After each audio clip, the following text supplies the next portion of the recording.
নমস্কাৰ আপোনালোকক পুনৰবাৰ ইজি টু ষ্টাডি চেনেলৰ অন্য এটি ভিডিঅ'লৈ আপোনালোকক স্বাগতম জনাইছোঁ আজিৰ এই ভিডিঅ'টিত আপোনালোকৰ মাজলৈ কেইটামান সাধাৰণ জ্ঞানৰ কুৱেশ্যন এনসাৰ লৈ আহিছোঁ আৰু এই কুৱেশ্যন এনসাৰসমূহ আপোনালোকক আগন্তুক আহি থকা বিভিন্ন প্ৰতিযোগিতামূলক পৰীক্ষাসমূহত সহায় কৰিব গতিকে আপোনালোকে ভিডিঅ'টো সম্পূৰ্ণৰূপে চাব আজিৰ ভিডিঅ'টিৰ প্ৰথমটি কুৱেশ্যন হৈছে অসমত নৱজাগৰণৰ বাট কটীয়া কোন আছিল অপশ্যন এটি ভিতৰত শুদ্ধ উত্তৰটি হ'ব অপশ্যন নম্বৰ সি হলিৰাম ঢেকীয়া ফুকন মনত ৰাখিব অসমত নৱজাগৰণৰ বাট কটীয়া আছিল হলিৰাম ঢেকীয়া ফুকন নেক্সট কোৱেশ্যনটি আছে পিয়লি বৰুৱাৰ আসল নাম কি আছিল অপশ্যন এটি ভিতৰত শুদ্ধ উত্তৰটি হ'ব অপশ্যন নম্বৰ এ মহেশ চন্দ্ৰ বৰুৱা মনত ৰাখিব পিয়লি বৰুৱাৰ আসল নাম আছিল মহেশ চন্দ্ৰ বৰুৱা নেক্সট কোৱেশ্যনটি আছে অসম কেতিয়া ইংৰাজৰ অধীন হৈছিল অসম কেতিয়া ইংৰাজৰ অধীন হৈছিল অপশ্যন এটি ভিতৰত শুদ্ধ উত্তৰটি হ'ব অপশ্যন নম্বৰ এ 1826 খ্ৰীষ্টাব্দত মনত ৰাখিব অসম 1826 খ্ৰীষ্টাব্দত ইংৰাজৰ অধীনলৈ গৈছিল নেক্সট কোৱেশ্যনটি আছে মটক ৰাজ্যৰ ৰাজধানী ক'ত আছিল অপশ্যন এটি ভিতৰত শুদ্ধ উত্তৰটি হ'ব অপশ্যন নম্বৰ সি ৰঙাগড়াত মনত ৰাখিব মটক ৰাজ্যৰ ৰাজধানী আছিল ৰঙাগড়াত নেক্সট কোৱেশ্যনটি আছে জয়মতী কুঁৱৰীক শাস্তি দিয়া পথাৰখনৰ নাম কি অৰ্থাৎ জয়মতী কুঁৱৰীক ক'ত শাস্তি দিয়া হৈছিল অপশ্যন এটি ভিতৰত শুদ্ধ উত্তৰটি হ'ব অপশ্যন নম্বৰ সি জেৰেঙা পথাৰত মনত ৰাখিব জয়মতী কুঁৱৰীক জেৰেঙা পথাৰত শাস্তি দিয়া হৈছিল নেক্সট কুৱেশ্যনটি আছে হিউৱাং চাঙে অসমক কি নামেৰে কৈছিল অপশ্যন এটি ভিতৰত শুদ্ধ উত্তৰটি হ'ব অপশ্যন নম্বৰ সি কামলুপো মনত ৰাখিব হিউৱাং চাঙে অসমক কামলুপো নামেৰে কৈছিল নেক্সট কুৱেশ্যনটি আছে কিমান খ্ৰীষ্টাব্দত চীন দেশৰ পৰিব্ৰাজক হিউৱাং চাং কামৰূপলৈ আহিছিল অৰ্থাৎ হিউৱাং চাং অসমলৈ কিমান চনত আহিছিল বা কেতিয়া আহিছিল অপশ্যন এটি ভিতৰত শুদ্ধ উত্তৰটি হ'ব অপশ্যন নম্বৰ সি 640 খ্ৰীষ্টাব্দত মনত ৰাখিব চীন দেশৰ পৰিব্ৰাজক হিউৱাং চাং অসমলৈ বা কামৰূপলৈ 640 খ্ৰীষ্টাব্দত আহিছিল নেক্সট কুৱেশ্যনটি আছে ভাস্কৰ বৰ্মনৰ পিতৃৰ নাম কি অৰ্থাৎ ভাস্কৰ বৰ্মনৰ পিতৃ কোন আছিল অপশ্যন এটি ভিতৰত শুদ্ধ উত্তৰটি হ'ব অপশ্যন নম্বৰ সি সুস্থিত বৰ্মন মনত ৰাখিব ভাস্কৰ বৰ্মনৰ পিতৃৰ নাম আছিল সুস্থিত বৰ্মন নেক্সট কুৱেশ্যনটি আছে নিধানপুৰৰ তামোলপলি কাৰ ৰাজত্বকালৰ অৰ্থাৎ নিধানপুৰৰ তামোলপলি কাৰ ৰাজত্বকালত লিখা হৈছিল অপশ্যন এটিৰ ভিতৰত শুদ্ধ উত্তৰটি হ'ব অপশ্যন নম্বৰ এ ভাস্কৰ বৰ্মনৰ মনত ৰাখিব নিধানপুৰৰ তামোলপলিখন ভাস্কৰ বৰ্মনৰ ৰাজত্বকালৰে নেক্সট কুৱেশ্যনটিত আছে আহোম ৰাজবংশৰ শ্ৰেষ্ঠ ৰজা কোন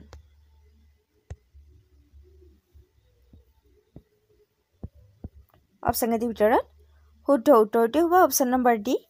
ৰুদ্ৰসিংহ মনত ৰাখিব আহোম ৰাজবংশৰ শ্ৰেষ্ঠ ৰজা হৈছে ৰুদ্ৰসিংহ নেক্সট কুৱেশ্যনটিত আছে কোনজন আহোম ৰজাৰ ৰাজত্বকালত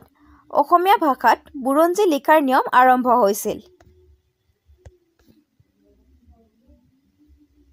অপশ্যন এটিৰ ভিতৰত শুদ্ধ উত্তৰটি হ'ব অপশ্যন নম্বৰ বি চুচেংফা মনত ৰাখিব চুচেংফাৰ ৰাজত্বকালৰ পৰাই অসমীয়া ভাষাত বুৰঞ্জী লিখাৰ নিয়ম আৰম্ভ হৈছিল ইয়াৰ লগতে আপোনালোকে মনত ৰাখিব চুচেংফাৰ হিন্দু নাম হৈছে প্ৰতাপসিংহ নেক্সট কুৱেশ্যনটোলৈ আগবঢ়াৰ আগতে আপোনালোকে যদি এইখিনিলৈকে ভিডিঅ'টো চাইছে আৰু ভিডিঅ'টো চাই ভাল পাইছে তেন্তে ভিডিঅ'টোত এটা লাইক কমেণ্ট কৰাৰ লগতে ভিডিঅ'টো শ্বেয়াৰ কৰি দিব নেক্সট কুৱেশ্যনটিত আছে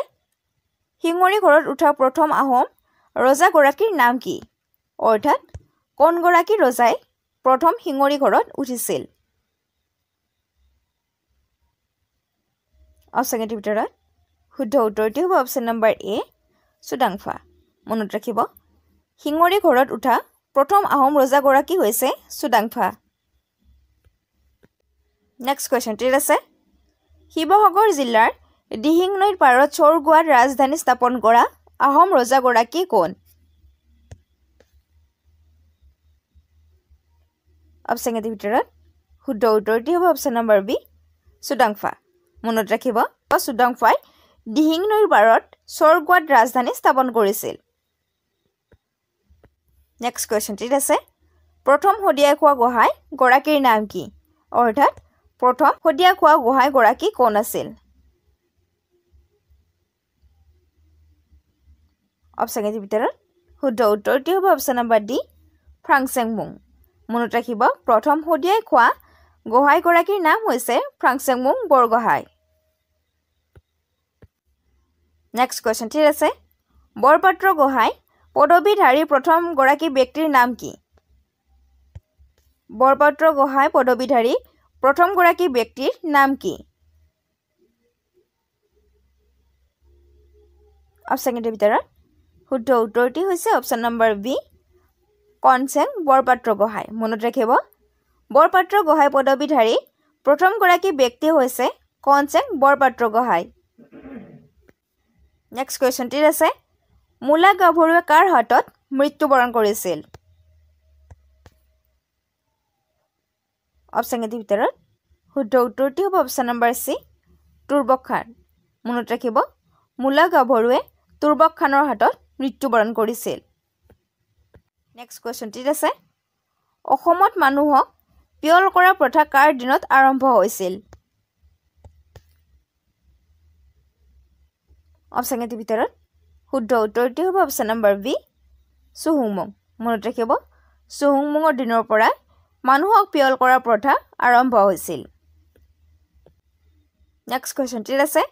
নীতিপাল কোন ৰাজ্যৰ শাসক আছিল অপচনৰ ভিতৰত শুদ্ধ উত্তৰটি হ'ব অপচন নম্বৰ এ চুতীয়া ৰাজ্যৰ মনত ৰাখিব নীতিপাল চুতীয়া ৰাজ্যৰ শাসক আছিল নেক্সট কোৱেশ্চন টিৰ আছে জয়ধ্বজ সিংহ আৰু মোগল সেনাপতি মীৰ জুমলাৰ মাজত কোনখন ঠাইত সন্ধি হৈছিল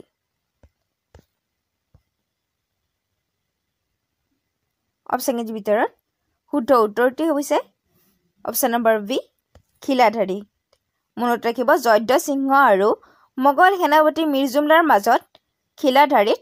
সন্ধি হৈছিল যাৰ বাবে সেই সন্ধিখনৰ নাম খিলাধাৰী সন্ধি বুলি জনা যায়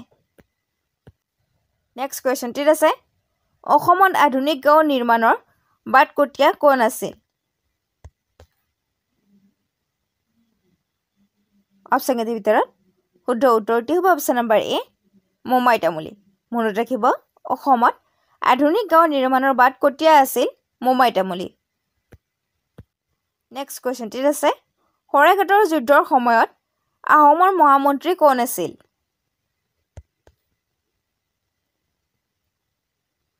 অপচনৰ ভিতৰত শুদ্ধ উত্তৰটি হ'ব অপচন নম্বৰ ডি আটন বুঢ়াগোহাঁই মনত ৰাখিব শৰাইঘাটৰ যুদ্ধৰ সময়ত আহোমৰ মহামন্ত্ৰী আছিল আটন বুঢ়াগোহাঁই আছে নেক্সট মোগল সম্ৰাটে চক্ৰধ্বজ সিংহলৈ উপহাৰ দি পঠোৱা কটকীৰ নাম কি অপচনৰ ভিতৰত শুদ্ধ উত্তৰটি হ'ব অপচন নম্বৰ বি এ আৰু চি দুয়োটা নেক্সট কোৱেশ্চন টিৰ আছে তলাতল ঘৰ কেতিয়া নিৰ্মাণ কৰা হৈছিল অপচনৰ ভিতৰত শুদ্ধ উত্তৰটি হ'ব অপচন নম্বৰ ডি 1765 চনত মনত ৰাখিব তলাতল ঘৰ 1765 চনত নিৰ্মাণ কৰা হৈছিল নেক্সট কোৱেশ্চন টিৰ আছে শংকৰ মাধৱৰ প্ৰথম সাক্ষাৎকাৰ কেতিয়া হৈছিল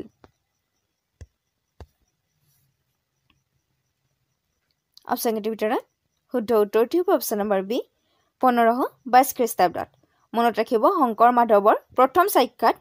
1522 খ্ৰীষ্টাব্দত হৈছিল নেক্সট কোৱেশ্চন টিৰ আছে দ পৰ্বতীয়া শিলৰ তৰণখন কিমান চনত উদ্ধাৰ কৰা হৈছিল? অপশ্যনটোৰ ভিতৰত শুদ্ধ উত্তৰটো হ'ব অপশ্যন নম্বৰ এ 1921 চনৰ পৰা 1922 চনৰ ভিতৰত। নেক্সট কুৱেশ্যনটিত আছে তলাতল ঘৰ কোনে নিৰ্মাণ কৰিছিল? অপশ্যনটোৰ ভিতৰত শুদ্ধ উত্তৰটো হ'ব অপশ্যন নম্বৰ বি ৰাজেশ্বৰ সিংহই। মনত ৰাখিব তলাতল ঘৰ ৰাজেশ্বৰ সিংহই নিৰ্মাণ কৰিছিল।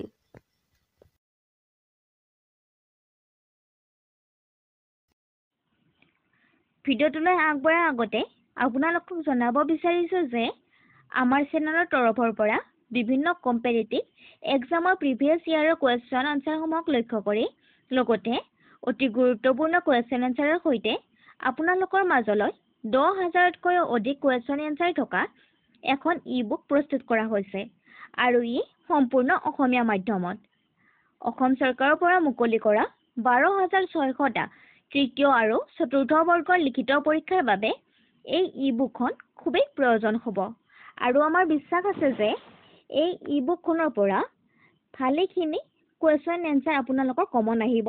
গতিকে যদি আপুনি এই ই-বুকখন ডাউনলোড কৰিব বিচাৰে তেন্তে ইয়াত এটা হোৱাটছএপ নাম্বাৰ দিয়া আছে, তাত আপোনালোকে DM কৰিব আৰু এই ই-বুকখন অতি কম মূল্যত লাভ কৰিব। ইয়াৰ লগতে আপোনালোকে এখন ইংৰাজী গ্ৰামাৰৰ বিনামূলীয়াকৈ ই-বুক লাভ কৰিব। ধন্যবাদ।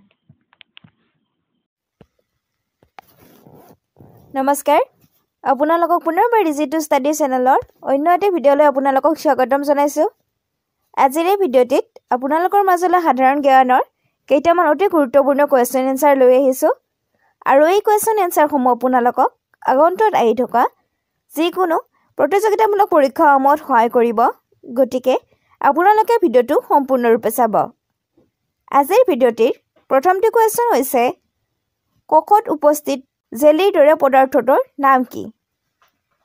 কখত উপস্থিত জেলিৰ দৰে পদাৰ্থবিধৰ নাম কি? অপশ্যনকেইটাৰ ভিতৰত শুদ্ধ উত্তৰটো হ'ব অপশ্যন নম্বৰ এ চাইটোপ্লাজম। মনত ৰাখিব কখত যিটো আমাৰ জেলিৰ দৰে পদাৰ্থ থাকে এই পদাৰ্থবিধৰ নাম হৈছে চাইটোপ্লাজম। নেক্সট কুৱেশ্যনটিত আছে পৃথিৱীৰ আটাইতকৈ ডাঙৰ স্তন্যপায়ী প্ৰাণী কোনটো? অপশ্যনকেইটাৰ ভিতৰত শুদ্ধ উত্তৰটো হ'ব অপশ্যন নম্বৰ চি নীলাতিমি। মনত ৰাখিব পৃথিৱীৰ আটাইতকৈ ডাঙৰ স্তন্যপায়ী প্ৰাণীৰ নাম হৈছে নীলাতিমি। নেক্সট কুৱেশ্যনটিত আছে ব্ৰাজিলৰ ৰাষ্ট্ৰীয় খেল কি? অপশ্যনকেইটাৰ ভিতৰত শুদ্ধ উত্তৰটো হ'ব অপশ্যন নম্বৰ ডি ফুটবল। মনত ৰাখিব ব্ৰাজিলৰ ৰাষ্ট্ৰীয় খেল হৈছে ফুটবল। নেক্সট কুৱেশ্যনটিত আছে হংকঙৰ ৰাষ্ট্ৰীয় খেল কি? অপশ্যনকেইটাৰ ভিতৰত শুদ্ধ উত্তৰটো হৈছে অপশ্যন নম্বৰ চি ড্ৰেগন বুট ৰেচিং। মনত ৰাখিব হংকঙৰ ৰাষ্ট্ৰীয় খেল হৈছে ড্ৰেগন বুট ৰেচিং। নেক্সট কুৱেশ্যনটিত আছে বাংলাদেশৰ ৰাষ্ট্ৰীয় খেল কি? অপশ্যনকেইটাৰ ভিতৰত শুদ্ধ উত্তৰটো হ'ব অপশ্যন নম্বৰ ডি কাবাডী। মনত ৰাখিব বাংলাদেশৰ ৰাষ্ট্ৰীয় খেল হৈছে কাবাডী। নেক্সট কুৱেশ্যনটিত আছে জাপানৰ ৰাষ্ট্ৰীয় খেল কি? অপশ্যনকেইটাৰ ভিতৰত শুদ্ধ উত্তৰটো হ'ব অপশ্যন নম্বৰ এ চুমো ৰেষ্টলিং। মনত ৰাখিব জাপানৰ ৰাষ্ট্ৰীয় খেল হৈছে চুমো ৰেষ্টলিং। নেক্সট কুৱেশ্যনটিত আছে কাৰ ৰাজত্বকালক মোগল সাম্ৰাজ্যৰ সোণালী যুগ বুলি কোৱা হয়? কাৰ ৰাজত্বকালক মোগল সাম্ৰাজ্যৰ সোণালী যুগ বুলি কোৱা হয়?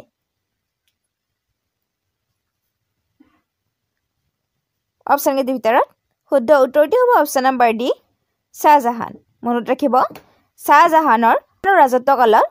মোগল সাম্ৰাজ্যৰ সোণালী যুগ বুলি কোৱা হয়। নেক্সট কুৱেশ্যনটিত আছে তত্ত্ববোধিনী সভা কোনে প্ৰতিষ্ঠা কৰিছিল? অপশ্যনকেইটাৰ ভিতৰত শুদ্ধ উত্তৰটো হ'ব অপশ্যন নম্বৰ বি দেবেন্দ্ৰনাথ ঠাকুৰে মনত ৰাখিব তত্ত্ববোধনী সভা দেবেন্দ্ৰনাথ ঠাকুৰে প্ৰতিষ্ঠা কৰিছিল নেক্সট কোৱেশ্চন ঠিক আছে रुपिया मुद्रा प्रवर्तन कोने কৰিছিল অৰ্থাৎ ৰূপৰ মুদ্ৰা কোনে প্ৰৱৰ্তন কৰিছিল অপচন কেইটাৰ ভিতৰত শুদ্ধ উত্তৰটো হ'ব অপচন নম্বৰ ডি শ্বেৰশাহ মনত ৰাখিব रुपिया মুদ্ৰা অৰ্থাৎ ৰূপৰ মুদ্ৰা শ্বেৰশাহ সূৰীয়ে প্ৰৱৰ্তন কৰিছিল নেক্সট কোৱেশ্চন ঠিক আছে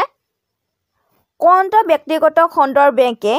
শেহতীয়াকৈ হোৱাটছএপ বেংকিং সুবিধা মুকলি কৰিছে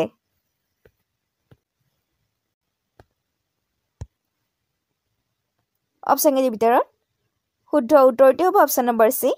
এক্সিছ বেংক মনত ৰাখিব বৰ্তমান যেটো শেহতীয়াকৈ হোৱাটছএপ বেংকিং সুবিধা কৰা হৈছে এই সুবিধাটো এক্সিছ বেংকে মুকলি কৰিছে নেক্সট কোৱেশ্চন ঠিক আছে ভাৰতৰ সশস্ত্ৰ বাহিনীৰ সৰ্বাধিনায়ক কোন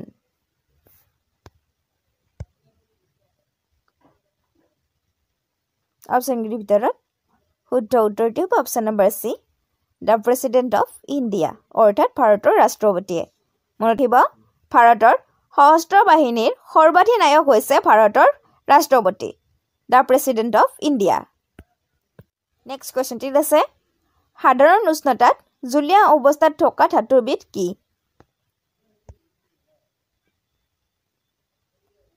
অপচন কেইটাৰ ভিতৰত শুদ্ধ উত্তৰটো হ'ব অপচন নম্বৰ ডি মাৰ্কিউৰি অৰ্থাৎ পাৰা মনত ৰাখিব সাধাৰণ উষ্ণতাত জুলীয়া অৱস্থাত থকা ধাতুবিধ হৈছে মাৰ্কিউৰি অৰ্থাৎ পাৰা নেক্সট কোৱেশ্চনটিলৈ আগবাঢ়ি যোৱাৰ আগতে আপোনালোকে যদি এইখিনিলৈকে ভিডিঅ'টো চাইছে আৰু ভিডিঅ'টো চাই ভাল পাইছে তেন্তে ভিডিঅ'টোত এটা লাইক কমেণ্ট কৰাৰ লগতে ভিডিঅ'টো শ্বেয়াৰ কৰি দিব নেক্সট কোৱেশ্চনটি আছে সংবিধান সভাই ভাৰতীয় সংবিধানৰ খচৰা সমিতি কেতিয়া গঠন কৰিছিল অপচন কেইটাৰ ভিতৰত শুদ্ধ উত্তৰটো হ'ব অপচন নম্বৰ এ 29 আগষ্ট 1947 মনত ৰাখিব 1947 চনৰ 29 আগষ্ট তাৰিখে ভাৰতৰ সংবিধানৰ খচৰা কমিটি গঠন কৰিছিল নেক্সট কোৱেশ্চন ঠিক আছে লোৱাৰ মুখ্য আকৰ কি অপচন কেইটাৰ ভিতৰত শুদ্ধ উত্তৰটো হ'ব অপচন নম্বৰ ডি হিমেটাইট মনত ৰাখিব লোৱাৰ মুখ্য আকৰটো হৈছে হিমেটাইট ঠিক আছে নেক্সট কোৱেশ্চন G20 কেতিয়া গঠন কৰা হৈছিল ঠিক আছে নেক্সট কোৱেশ্চন ভাৰতৰ কোনখন ৰাজ্যত শিৱকিলা পাছ অৱস্থিত অপচন কেইটাৰ ভিতৰত শুদ্ধ উত্তৰটো হ'ব option number B Himachal Pradesh মনত ৰাখিব ভাৰতৰ হিমাচল প্ৰদেশত শিৱকিলা পাছ অৱস্থিত নেক্সট কোৱেশ্চন ঠিক আছে হস্তে বিদ্যাৰ্ণৱ গ্ৰন্থখন কোন ৰজাৰ দিনত প্ৰস্তুত কৰা হৈছিল অপচন কেইটাৰ ভিতৰত শুদ্ধ উত্তৰটো হ'ব অপচন নম্বৰ এ শিৱসিংহ মনত ৰাখিব শিৱসিংহৰ ৰাজত্বকালত হস্তে বিদ্যাৰ্ণৱ গ্ৰন্থখন প্ৰস্তুত কৰা হৈছিল নেক্সট কোৱেশ্চন ঠিক আছে মানৰ তৃতীয় আক্ৰমণ কোন চনত হৈছিল অপচন কেইটাৰ ভিতৰত শুদ্ধ উত্তৰটো হ'ব অপচন নম্বৰ সি 1821 চনত মনত ৰাখিব মানৰ তৃতীয় আক্ৰমণ 1821 চনত হৈছিল কোৱেশ্চন ঠিক আছে ভাৰতৰ জাতীয় পতাকাত কিমানটা জন্তুৰ ছবি দেখা পোৱা যায় অপচন কেইটাৰ ভিতৰত শুদ্ধ উত্তৰটো হ'ব অপচন নম্বৰ সি 4টা মনত ৰাখিব ভাৰতৰ জাতীয় পতাকাত 4টা জন্তুৰ ছবি আছে ঠিক আছে জোনাকীৰ প্ৰথম সম্পাদক কোন আছিল অপচন কেইটাৰ ভিতৰত শুদ্ধ উত্তৰটো হ'ব অপচন নম্বৰ সি চন্দ্ৰকুমাৰ আগৰৱালা মনত ৰাখিব জোনাকীৰ প্ৰথম সম্পাদক আছিল চন্দ্ৰকুমাৰ আগৰৱালা নেক্সট কোৱেশ্চন ঠিক আছে কোনে হাসিৰ স্তূপ নিৰ্মাণ কৰিছিল অপচন কেইটাৰ ভিতৰত শুদ্ধ উত্তৰটো হ'ব অপচন নম্বৰ এ অশোক মনত ৰাখিব অশোকে হাসিৰ স্তূপ নিৰ্মাণ কৰিছিল নেক্সট কুৱেশ্যনটিত আছে অশোকৰ শিলালিপি পঢ়া প্ৰথম ইংৰাজ কোন অপশ্যনকেইটাৰ ভিতৰত শুদ্ধ উত্তৰটো হ'ব অপশ্যন নম্বৰ ডি জেমছ প্ৰেছিপ মনত ৰাখিব অশোকৰ শিলালিপি পঢ়া প্ৰথম ইংৰাজ হৈছে জেমছ প্ৰেছিপ নেক্সট কুৱেশ্যনটিত আছে প্ৰাচীন ভাৰতৰ মহান ব্যাকৰণবিদ পতঞ্জলিৰ সমসাময়িক কোন আছিল